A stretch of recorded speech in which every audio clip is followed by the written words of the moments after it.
gorgeous day in Washington, D.C. for the official launch of the National Coalition of U.S. Farmers and Ranchers for a Green New Deal.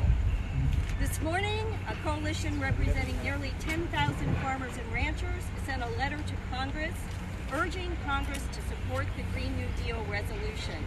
They also promised to work with Congress to make sure that the Green New Deal includes policies and programs that will not only improve the economic outlook for America's family farms, but will also empower farmers and ranchers to help achieve the goals outlined in the Green New Deal. Among the goals that this coalition is prepared to help advance are access for all to clean water and healthy food, a level playing field for independent businesses, keeping in mind that farmers do run businesses, fair wages and working conditions for all, and above all, the Green New Deal's stated goal of achieving net zero emissions by 2030. My name is Catherine Paul. I'm here today representing Thank you so much. Regeneration International, along with my colleague over there who's helping out, Alexis Vaden-Mayer. Regeneration International is a nonprofit organization founded in 2015 to help facilitate a global transition to regenerative agriculture and land use practices as a means of ending hunger and achieving climate stability. We are co-hosting this press conference today with the Sunrise Movement. You can see from their t-shirts we have several members of the Sunrise Movement here, and you'll be hearing from one of them at the end of this program. I believe you'll find it somewhere, Garrett Blad, who comes from 3 generations of farmers. Earlier this year, soon after the Green New Deal resolution was introduced in Congress, members of the Sunrise Movement reached out to ask if Regeneration International would like to co-anchor a coalition of farmers and ranchers for the Green New Deal. We jumped at this opportunity because we believe the Green New Deal offers the best hope for a rapid and transformational overhaul of U.S. food and farming policy. We know we have a climate emergency. Most people know that if we're going to avert a total collapse of the Earth's ecosystems, we have to stop spewing greenhouse gases into the atmosphere, and that means transitioning to renewable energy sources. Fortunately, the public, the media, and most of our government leaders are now advocating strongly for this transition. That's great news, but it's not the whole story. The International Panel on Climate Change issued a report a few months ago that said attempts to solve the climate crisis by cutting carbon emissions from only cars, factories, and power plants are doomed to failure. That was the panel's words. The panel's scientists said that it will be impossible to keep global temperatures at safe levels unless there is also a transformation in the way the world produces food and manages land. The really good news is that we know how to produce food and manage land using regenerative agriculture practices that help draw down carbon and store it in the soil. We don't need to invent anything. We don't need to spend millions or billions on unproven technologies. We just have to empower our farmers and ranchers to do it for us. We need to give them the policy tools and incentives and resources they need so that they can produce food in ways that heal the earth and benefit us all.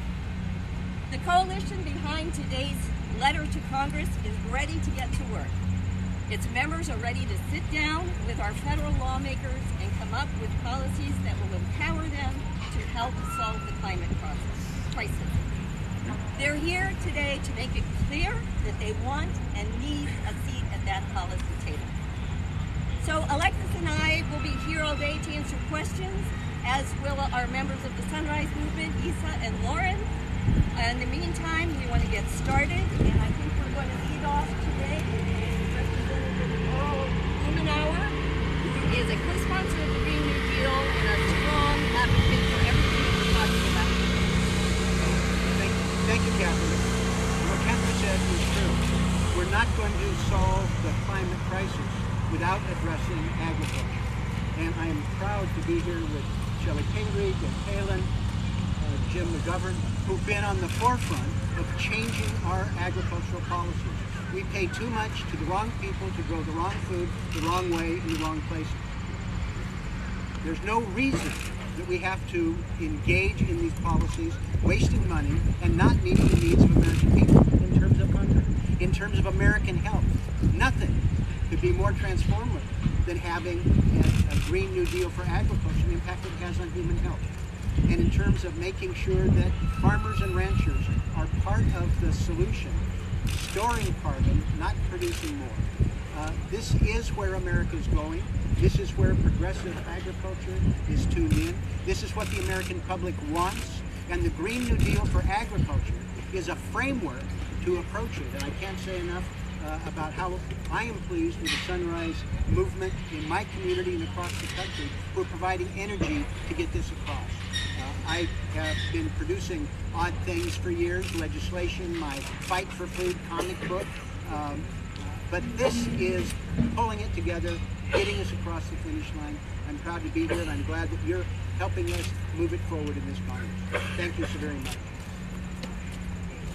Thank you, Representative Blumenauer. And I forgot to mention one important thing. He is also a member of the Congressional Advisory Committee for this coalition. So we're going to move on next to Representative Jeb Holland, who is also a co-sponsor of the Green New Deal and introduce you to the House of the Climate Stewardship Act. Good morning, everyone. My name is Deb Holland. I'm the Congresswoman from New Mexico's 1st District. And as a Pueblo woman, my ancestors have been farming for centuries. We have an ancient tradition of agriculture in the high desert, no less. And my father's family, who immigrated from Norway, his grandparents brought their tradition of farming to this country in the late 1800s as well. So this is personal to me. I thank you so much for having me here today, and thank you to the farmers and ranchers for supporting the Green New Deal. Farmers and ranchers are on the front lines of the climate crisis. Their livelihoods are put at risk by more intense droughts and severe storms and flooding, and extreme heat and humidity are endangering the health of farm workers who toil outside day in and day out. In New Mexico, severe drought means no grass to feed livestock, forcing ranchers to buy alfalfa to supplement feed supplies or reduce the size of their herds.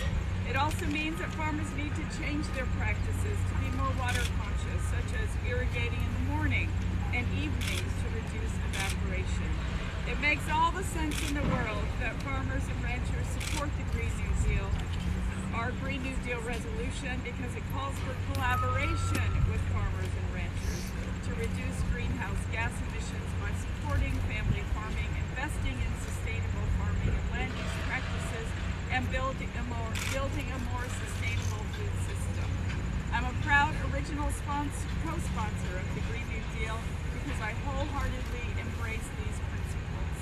I'm working toward these goals with Senator Cory Booker through the Climate Stewardship Act, which is H.R. 4269, and that boosts investment in climate-friendly farming and land use practices that will increase soil health and sequester carbon.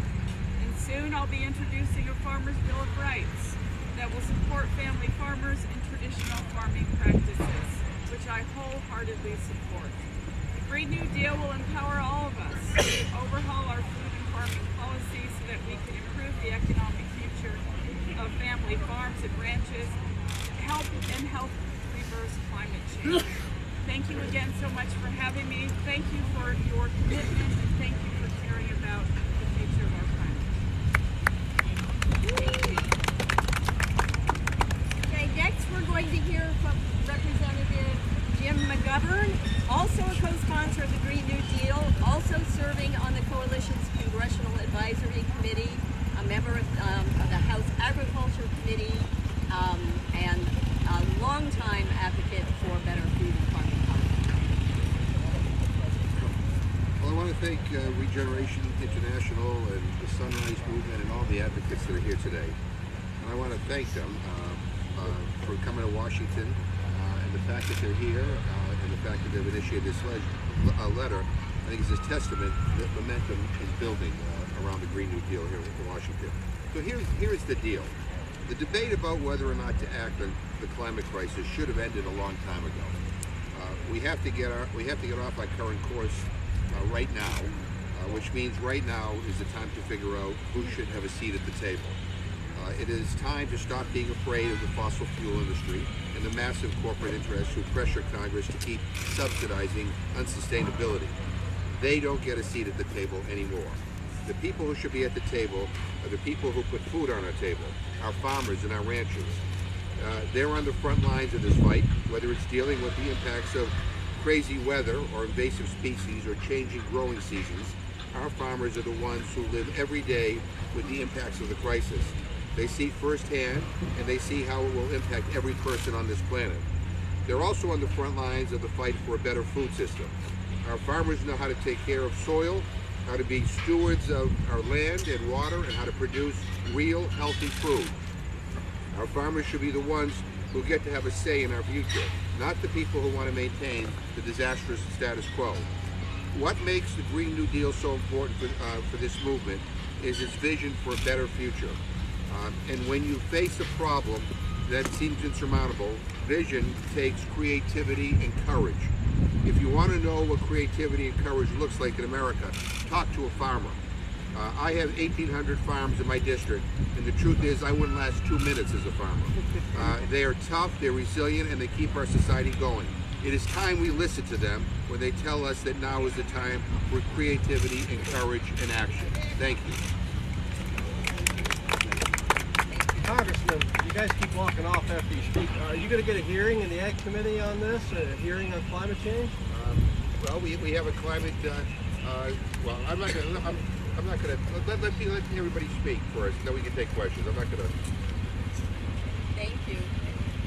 Next up, we're going to hear from Congressman Shelley Pingree, who I'm lucky enough to have as the congressperson from my state of Maine.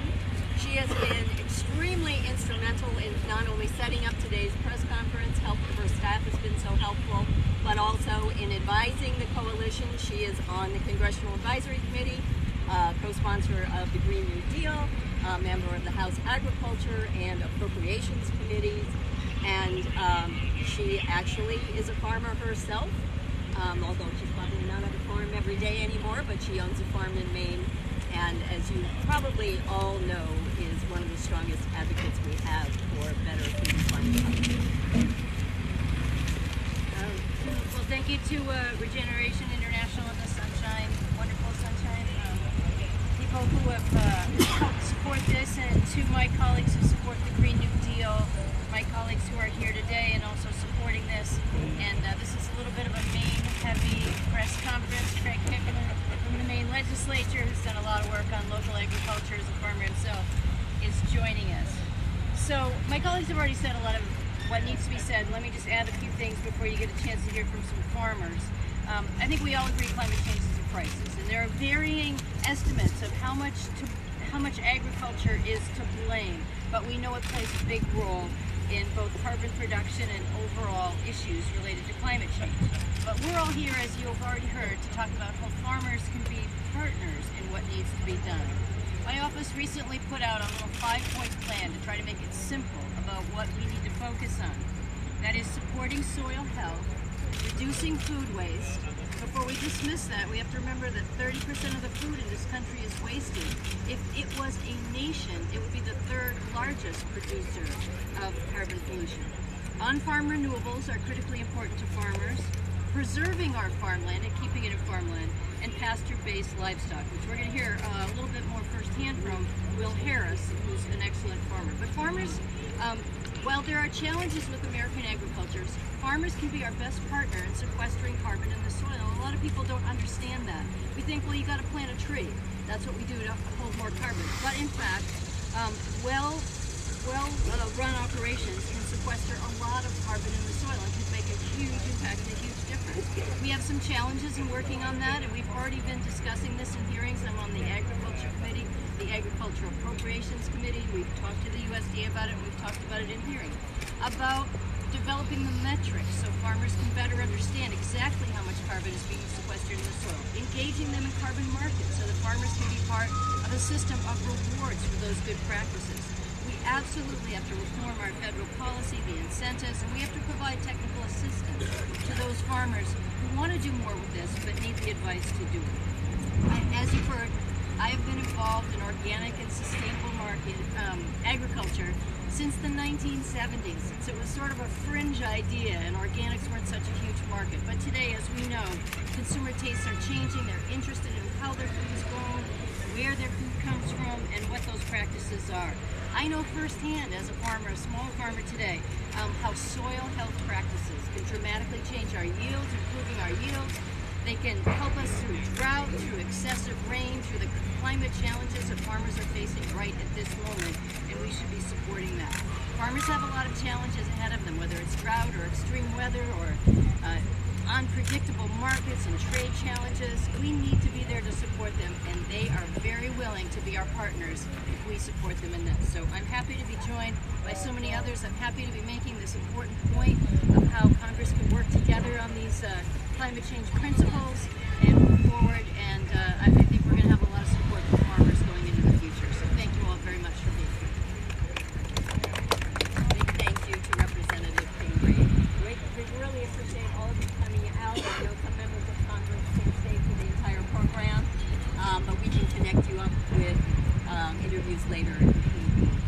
So next we're going to hear from Will Harris.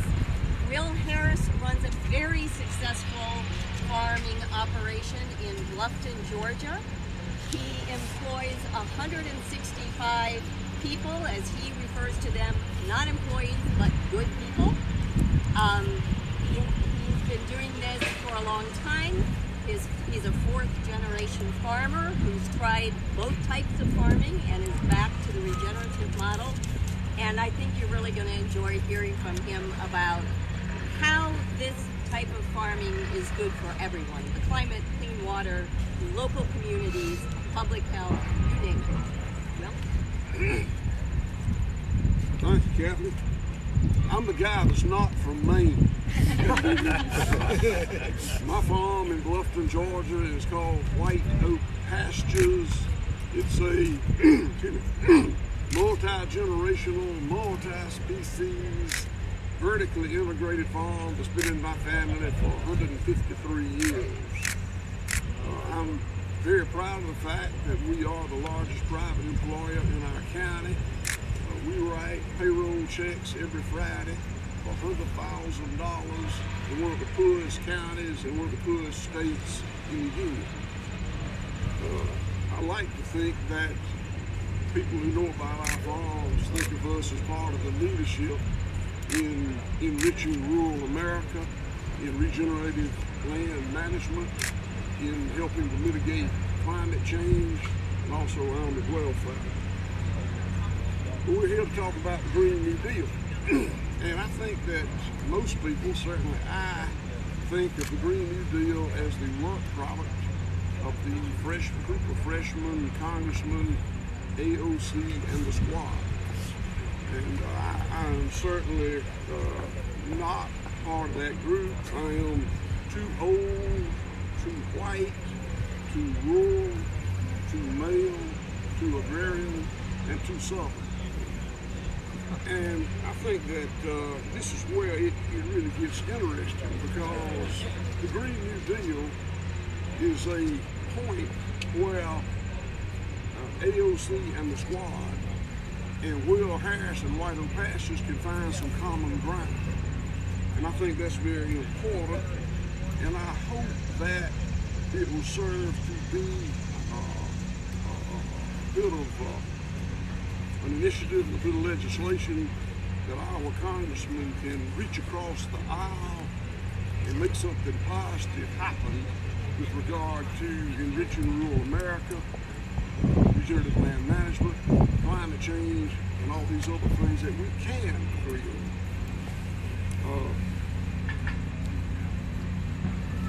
I guess that's all I got to say, but I do hope that this will bring people together. Certainly we need it in this polarized environment. Thank y'all. Will has a lot more to say, so he'll be around for to answer questions if you have them after the press conference. Next up, we're going to hear from Sherry Duggar. She is, along with Will, one of the co-chairs of the Farmers and Ranchers for a Green New Deal Coalition. She's here from Indiana today. She's the executive director of both the Women, Food, and Agriculture Network, which she told me this morning alone has 10,000 members. And she's also executive director of the Indiana Farmers Union. Thank you for the opportunity to speak with you today. My name is Sherry Duggar, as she said, and I co-own Duggar Family Farm in Morristown, Indiana, with my husband Randy. I serve as the executive director for Women, Food, and Agriculture Network, also for Indiana Farmers Union. I'm also the co-chair, as she mentioned, of the Farmers and Ranchers for a Green New Deal.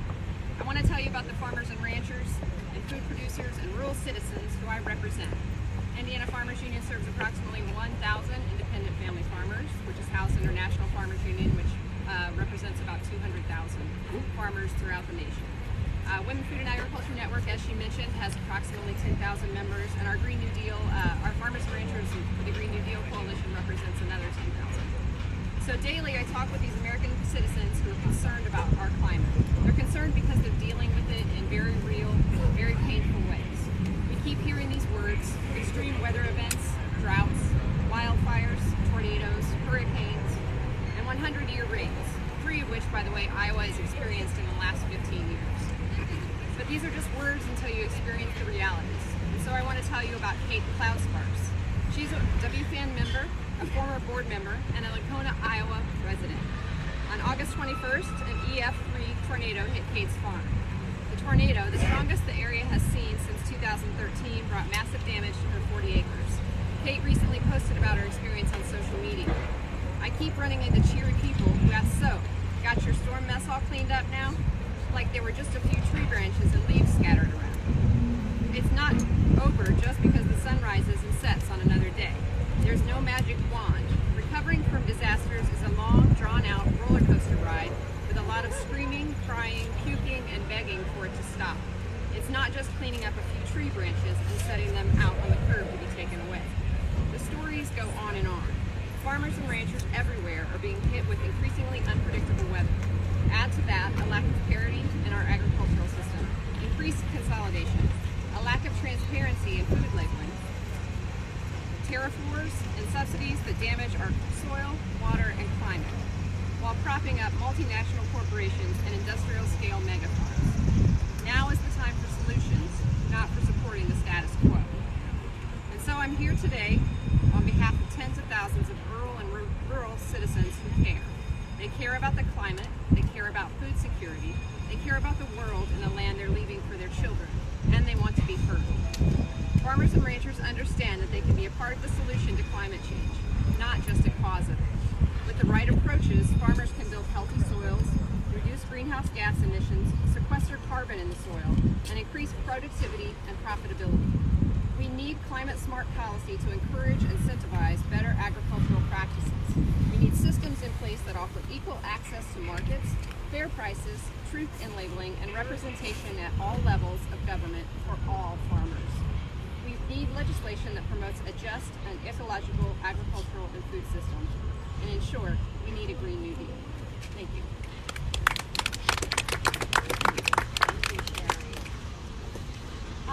Next up, we're going to go back to Maine for a minute, and we're going to hear from Craig Hickman. Craig is a farmer in Maine. He's also a member of the state legislature there, where he's on the agriculture committee, and where he has lobbied heavily, advocated for food sovereignty laws so that we can strengthen local food economies. Thank you, Kat. It's a pleasure to be here, everyone. I'll speak as briefly as I'm able to speak about food sovereignty and how it dovetails into the work we need to do on the Green New Deal. As former Secretary of State Henry Kissinger once said, control oil and you control nations, control food and you control the people. Her name was Mrs. Meeks. Well, that was the only name I ever heard her called. I was in her kitchen only once. She, like us, lived on the north side of Milwaukee, Wisconsin, smack dab in the middle of factories that made big things and paid good wages. I couldn't tell you if Mrs. Meeks worked in one of them or not, or even if she worked outside of her home at all. All I knew is that she hailed from rural Alabama, and she made a mean coconut cake. So mean it was the only cake my parents ever bought for a special occasion. We didn't have much. We were on food stamps, in fact. But when we splurged for a special occasion, we turned to our neighbor. And Mrs. Meeks made the best cakes you would ever want to buy. She made them all in her kitchen, a place that felt like the hearth in her home that it was. Her reputation preceded her, so much so that when I began teaching myself how to bake a good cake, way back in the 3rd grade, Mrs. Meeks was the cake maker I wanted to emulate the most. And why is that? Because in every single bite of her tender morsels, you could taste the love. Just as you could taste the love in my Aunt Fanny's famous seafood gumbo. Originally from rural Louisiana, Aunt Fanny migrated to Milwaukee after World War II, her experience in Creole cuisine in tow. Nobody we knew who wanted gumbo for Christmas ever made their own. They bought some of hers, or if they were really lucky, she invited them over to her house, sat them right down in her kitchen, and served that spectacular ambrosia fresh out of that giant pot. My family was among the lucky ones. But if we took any home with us, my father reached into his wallet and gave her a little something something. She needed it to help her family make ends meet while caring for a son who was challenged in so many ways. Now, what on earth do Mrs. Meek and Aunt Fanny have to do with food sovereignty? Pretty much everything. Because even though they both lived in cities by the time I was able to partake in their culinary wizardry, their values were shaped in the rural communities from which they hailed. So were my parents' values, which is why my father shared some of his hunts with our neighbors whenever they needed it. Which is why my mother fed and bathed countless throwaway girls who knocked on our door, no questions asked. Now, I live in a rural community, a community of people who share my values, who voted to send me in the least diverse state in the country to represent them in the Maine legislature not once, not twice, not 3 times, but 4. I believe locally produced food is national security. I believe that access to wholesome food is a right for every citizen. When 1 in 4 children among us goes to bed hungry every night, we can do better. We must.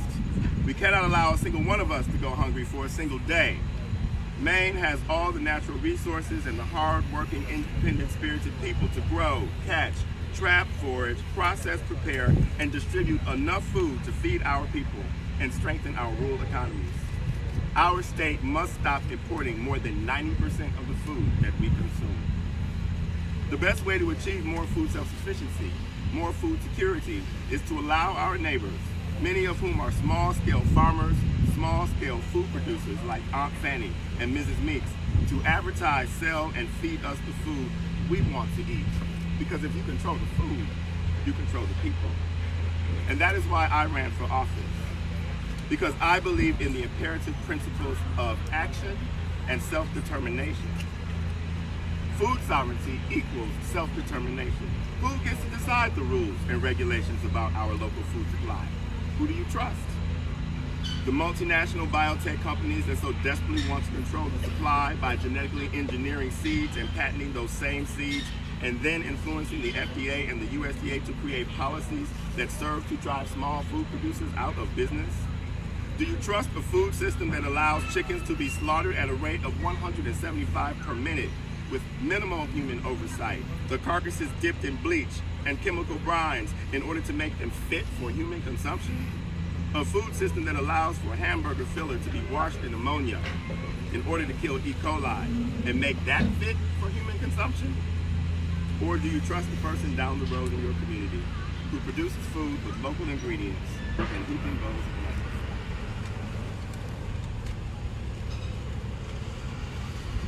The people of Maine, through their representatives, have made a firm stand on who gets to decide and make the rules for their own food.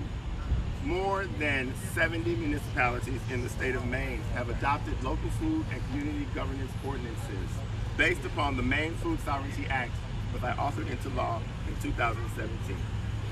Food sovereignty is all about rural economic development.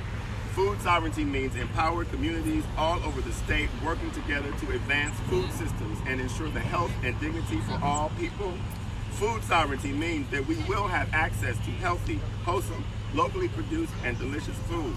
And food sovereignty means that farmers, ranchers, farm workers, and fishers people will all have control over their lands, their water, their seeds, their livelihoods, and will have first right of refusal to their local and regional markets. When we do this nationwide, because Maine has led the way, as Maine goes, so goes the nation. We will undergird the policies of the Green New Deal for agricultural reform that are necessary, that include the people who eat the food and who want to make sure that the air and the water and the soil produce the best food we can possibly eat. Because food is life. And who would disagree with that? Thank you.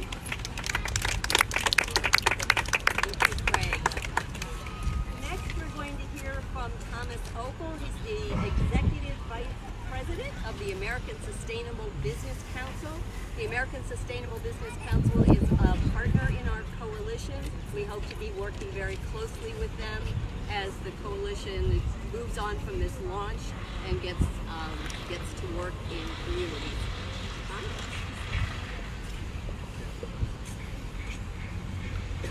I am the Thomas Opel, Executive Vice President of the American Sustainable Business Council. We represent, through our members and other member organizations, about 250,000 businesses across the country that understand we've got to think about sustainability, we've got to think about responsibility, we've got to think about the long term. And many of those, I should say, some of those members are farmers and ranchers. I was struck by something Representative said, and I pick up on it. I saw a statistic on the way over here that says that only about 2% of Americans, individual Americans, not corporations, but individual Americans, are involved in agriculture, farming, ranching, fishing. And it reminded me of a statistic that when I worked at the United States Navy, privilege of that. We used to talk about the fact that only 1% of Americans serve their country. 1% in uniform, 2% in agriculture. And it makes me think of Churchill. Never has so much been owed by so many to so few. If you think your life doesn't depend on farmers and ranchers, try going without eating for a day or two or three. Too many people across this world are already doing that. The American Sustainable Business Council and our members were proud to be the first business organization to endorse the Green New Deal. And we understand one basic principle, that we have to get away from this false narrative that has been plaguing us for way, way too long. That somehow we have to choose between the environment and the economy. That somehow doing the things we know we need to do to save our planet is going to have a bad impact on the economy. Nothing could be further from the truth.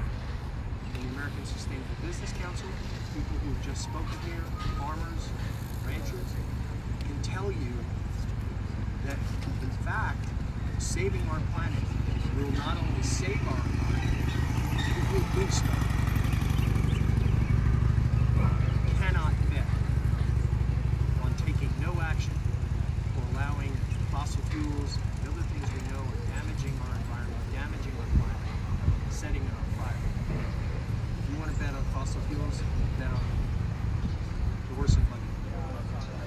That's the kind of choice we're really facing. The economy of the 21st century will be fueled by the steps we take to save our planet, to mitigate climate change. And the other important aspect of this, and others have talked about it, being more specific, I'll just generally say, we need government to play its role. Government must have, we at ASBC, we, businesses, farmers, ranchers, can be leaders in taking action to mitigate climate change. But we cannot do it alone. We must have a partnership with the government in order to achieve the kind of policy changes, the kind of support that we need in order to get this done, in order to get to net zero by 2030, so that our house doesn't burn down to the ground around us. This is one blue planet. We have no place else to go.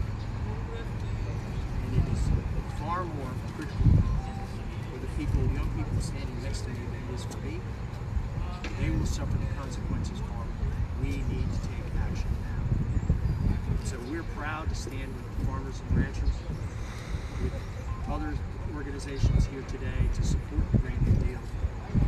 We will do our part, they will do their part, and now we will work to make sure government does its part and joins us in this fight.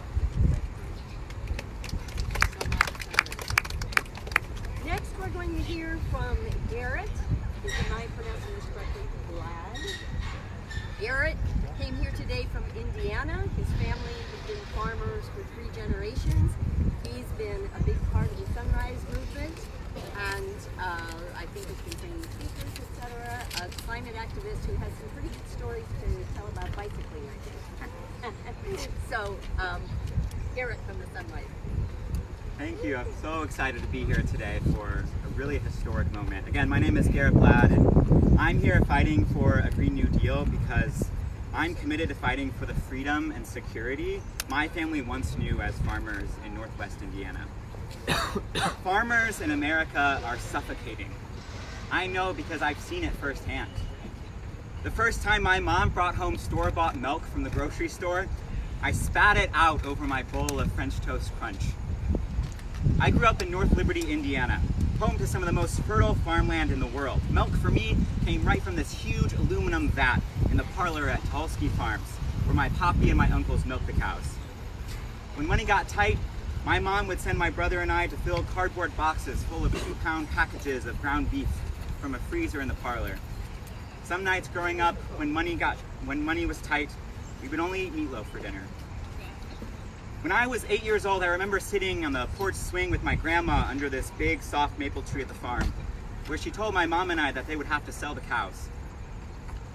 Milking just wasn't profitable anymore with the big mega farms coming into the dairy industry. I remember feeling confused and scared. What would the farm be without the cows? Not long after my family sold our dairy cows, my grandma's hands started to shake. She started pacing around the dining room table. Eventually, we realized she was showing signs of Alzheimer's and chronic anxiety and depression.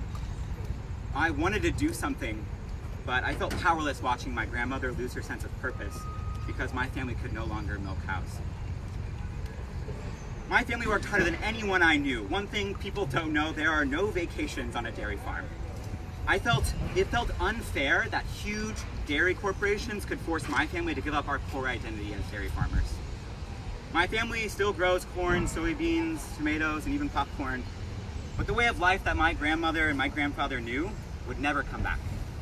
My family didn't just lose the freedom and security that came with the second part of our business, we lost a way of life. I can't help but think if Big Dairy didn't come and put my family's farm out of business, I might have had a few more years with my grandmother. I remember the first lecture I attended at the University of Notre Dame was Wes Jackson. I remember sitting in a huge lecture hall at Jordan Hall of Science, listening to Jackson talk about how cultivating perennial grains can repair soil health and sequester carbon to stop climate change. I remember he showed these photos of roots comparing conventional agriculture, plants like corn, to regenerative plants like wheat that he was growing. I was shocked.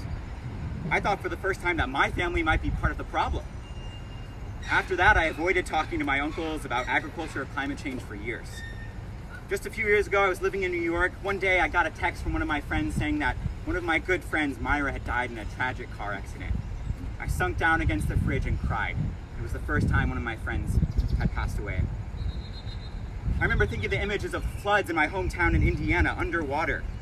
I remember how business as usual means that Indiana will have the climate of current day Texas in my lifetime. Family farms like mine have lost so many things that we can never get back.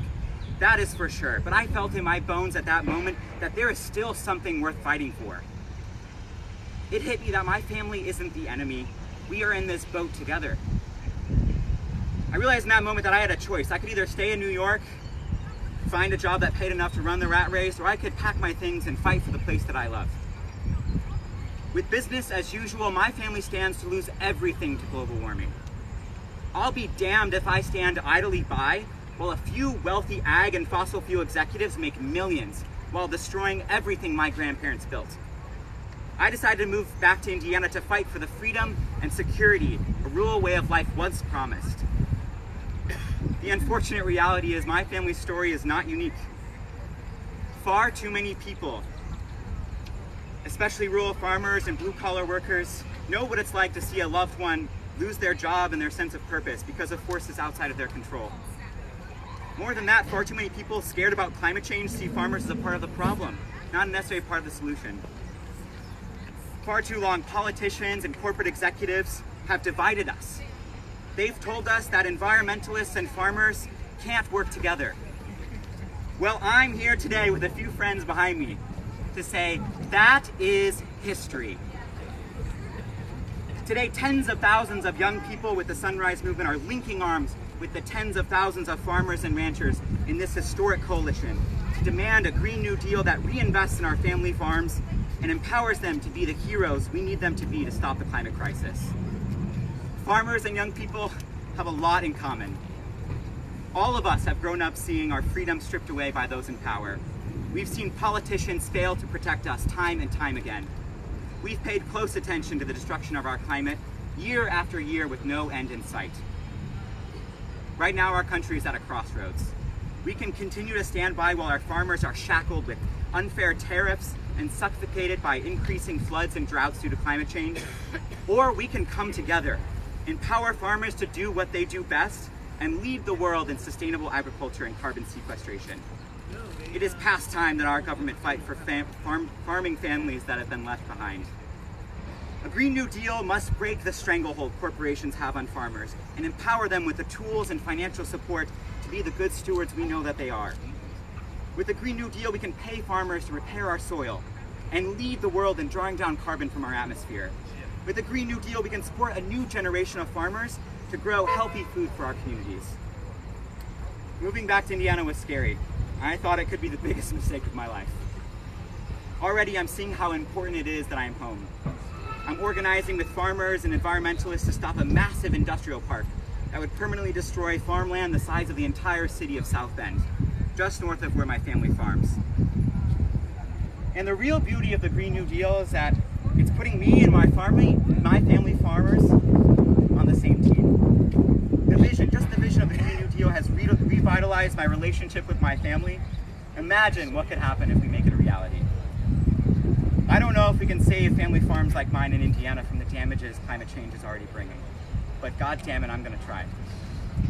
My grandma and Poppy would have wanted that. Together, I know that young people and farmers can build a coalition that can form a new majority in American politics. We can heal the wounds of division that have so long separated us, and we can return the freedom and security farming once provided to families like mine. Thank you.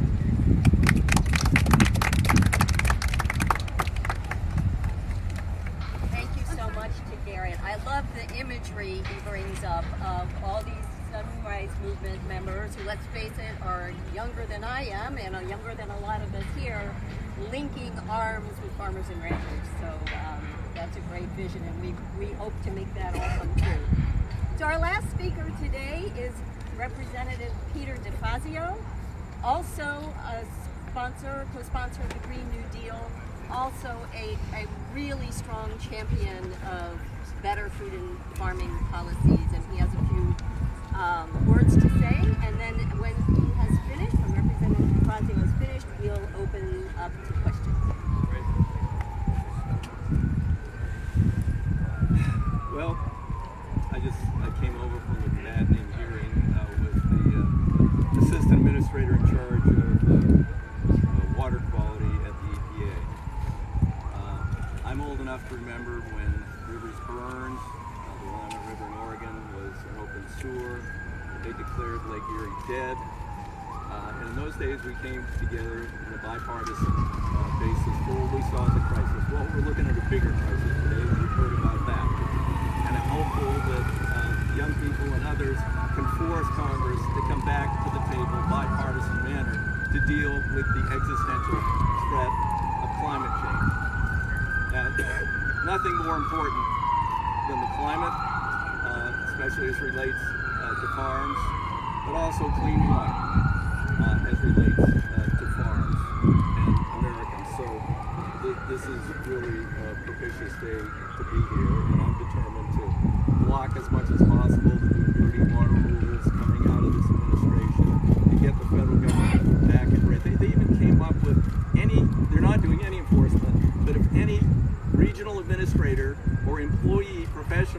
exist, has the temerity to propose to fine a polluter in the Trump administration, it has to be approved by a political appointee. Unbelievable. So we are confronted with a massive political problem, a massive climate problem. Appropriate agriculture is the key for, reducing pollution that comes from agriculture, from production of our food supply. I was the original house author of the Organics Act way back in the 90s. I've been growing my own little garden organically since before most humans were. And doing things sustainably with no till, and all the things that appropriate agriculture does need to be encouraged by the federal government. What are we doing? I was in the most maddening meeting this morning where they're talking about the discussion over the continuing appropriations and how they want to dump $30 billion in that bill into corporate agriculture. How much of that will go to his farm? I would predict probably nothing. And other appropriate, sustainable, organic farms around the country. It's time to change. Just flip this on its head. Take a tiny fraction of that money and put it into the kind of farming practices that he's engaged in, and help him with his challenges, and help the people who are wanting to convert to organic from conventional, going during that difficult period. There are many, many, many things we could be doing. We aren't. Hopefully we will. Hope springs eternal. We can't lose this battle. It's all about the future of all humanity. Thanks for being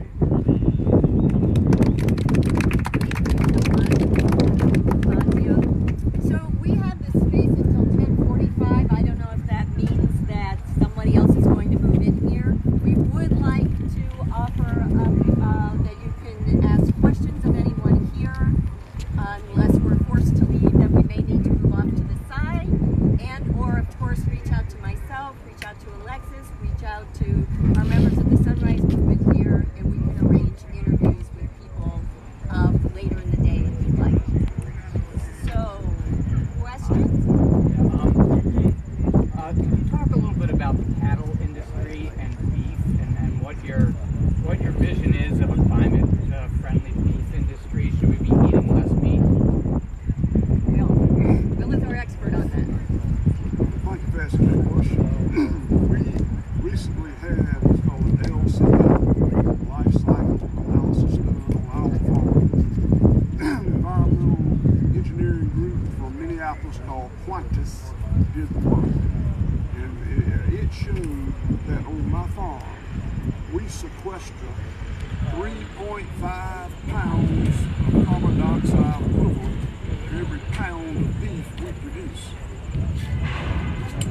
That work is on our website, whiteoakpastures.com, under the environmental section. But what it says is that the way we raise cattle on White Oak Pastures is actually a solution, part of a solution to climate change. We're mitigating greenhouse gases. Should we be eating less beef? Quality. What about quantity? Yes. We advocate for less beef, but better beef. Okay. Not from concentrated beef. I don't think it's my business to tell anyone how much they should eat or drink. I will say that farming in general and beef cattle in particular, done correctly, is part of the solution, not part of the problem. We say it ain't the cow, it's the how. I just want to be clear. I think the first thing people, sort of jump on when they talk about agriculture and climate change is this question about meat and meatless Mondays. And our point is there are better ways to go about doing agriculture. Is a great example of someone who's sequestering carbon in the soil with their practices. And the beef are not doing harm to our environment. So I think we have to get away from that environment because it just kind of it's one side against the other. And the fact is we want to support regenerative agriculture practices, whether it's perennial grains, better farming practices with raising meat. I'm really forward on those things. And soil health has really become kind of the cornerstone of what people are talking about. Often people say so eat less meat, and then you got to go to these meat substitutes. And you're talking about more soybeans, more other products, which also require the same kind of analysis. What it's doing to our soil, what it's doing to the health of our environment, and the long-term health of the future. Hi, I'm Catherine with Morrison.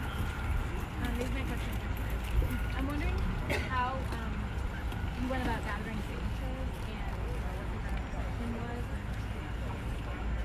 and how you plan to bridge the kind of perception that the Green New Deal, like it's kind of made a mockery when you see, especially on the Older Trade Association. How do you bridge that? How do you get past that? Yeah. I think it's important to realize that this is an opportunity for conversation. This is, as Gary pointed out, this is our chance to bridge. If I stand for anything, it is trying to get, I also have reestablished the Midwest Sustainable Agriculture Working Group earlier in the year, and I'm trying to bring together these groups with these farmers. So this is important conversation. I don't care about the jokes. I don't care about the mockery that's happening here. This is important conversation that we have to have at a policy level, at an organizational level, at a society level, and on an individual basis, as you mentioned, with our meat-eating choices. I'm a vegetarian, but I absolutely advocate for farmers like Will. I believe that the way we grow our food is important, and I can talk to vegetarians all day who are supporting a monoculture agriculture system that's making me sick. I'm rural. I'm surrounded by corn and soybeans. I understand what's in my water. I understand what's in my air. And I think we have to have these conversations and talk about the realities that are impacting farmers and get past the jokes, because everyone wants to focus on that. But this is serious stuff, and as has been mentioned several times, it's an immediate need.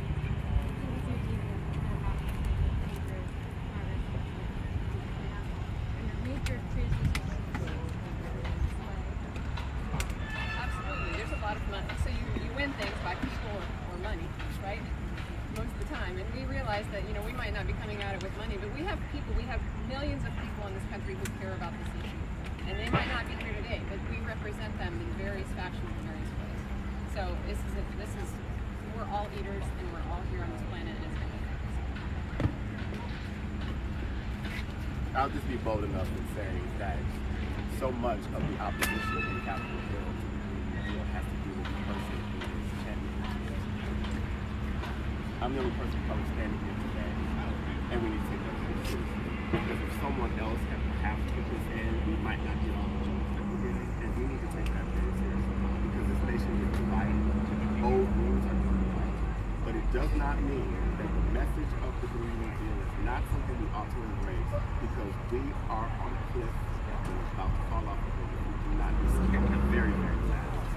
And we need to stop pointing fingers at those who look different than we look and suggesting that somehow they are not serious or that they are not American and what they are talking about has no value in moving this country.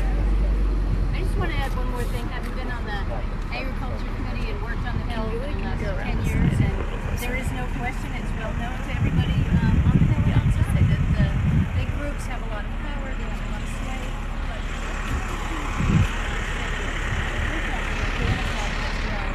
Something like a $50 billion, don't quote me, but it's in the tens of billions of dollars today for doing sort of an obscure little side interest. Consumers are voting with their pockets, and the next thing they're going to vote on is on the quality of the environment and the farming practices that are being used in big commodities and all other crops. And I can say firsthand that big food processing organizations, agriculture organizations are feeling the pressures that consumers wanting to know more about these practices.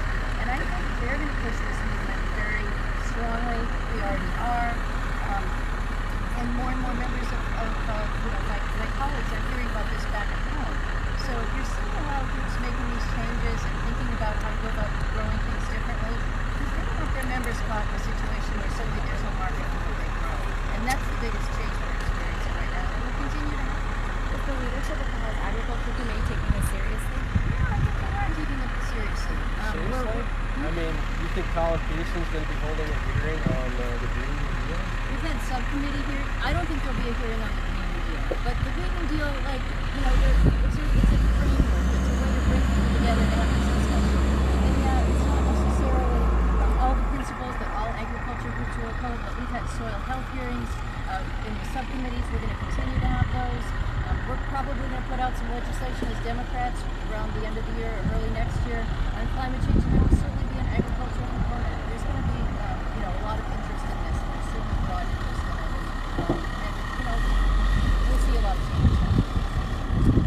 I have a follow-up actually, if I may, about your conversations with USDA. You mentioned that you talked about metrics, potentially on soil health or other measures of sequestration. So just curious how the conversations went and if where they're going. We'd be happy to share with you the transcripts from the Ag Appropriations Committee when we asked Secretary Perdue to discuss this. I think there's already a lot of work going on at the USDA. We know there are conflicts with this administration about climate change, but I do think the USDA understands that this is an important opportunity for farmers to be involved in carbon markets. And one of the big questions is what do the metrics look like? And there are universities and private sector organizations. You mentioned Qantas had done an analysis of your farm. They're all over the place now looking for who's going to find the metric that will be used to give farmers those opportunities to participate in voluntary and mandatory markets. And I believe it's going to happen. A lot of states have initiated soil health initiatives and are working on this. We're going to see a lot of movement in this in the next couple of years, and it's going to be an important asset for farmers who could use one more source of income if they're allowed to participate. It shouldn't just be, even though I represent a state with the most forested land of any state in the country, we can't just depend on their forests to sequester all the time.